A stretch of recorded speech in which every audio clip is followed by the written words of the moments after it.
yang menunaikan ibadah qiyam khusus di malam-malam Ramadan. Qama Ramadhana.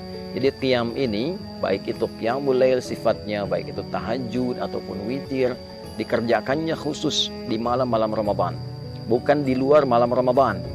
Bukan Al-Muharram, bukan Safar sampai dengan Rajab ya, atau bahkan Syawal, atau bahkan kemudian Dzulqa'dah, Dzulhijjah.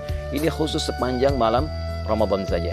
Man qama Ramadhana, siapapun yang mampu menghidupkan malam Ramadan dengan menunaikan qiyam. Qiyam di sini dimaksudkan salat.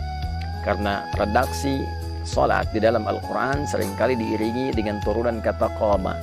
Baik itu dari qamanya ataupun aqamanya.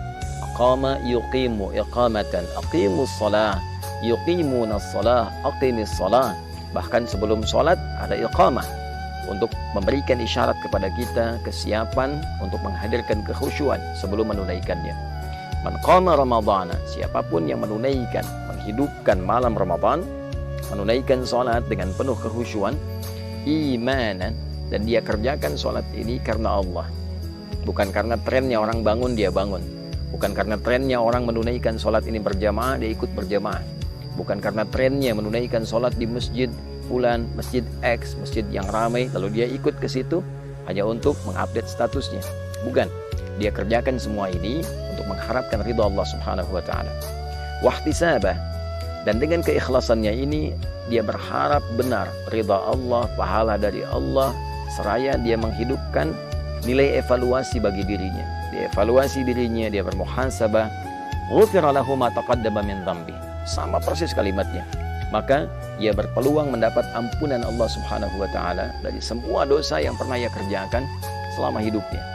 Jadi antara ibadah siang dengan ibadah malam, satu ada keistimewaan yang serupa, yaitu sama-sama berpeluang menghadirkan ampunan Allah Subhanahu wa taala. Serupa dengan hadirnya peluang ampunan dosa dari Allah Subhanahu wa taala. Oleh karena itu, ibadah malam ini tidak boleh disia-siakan.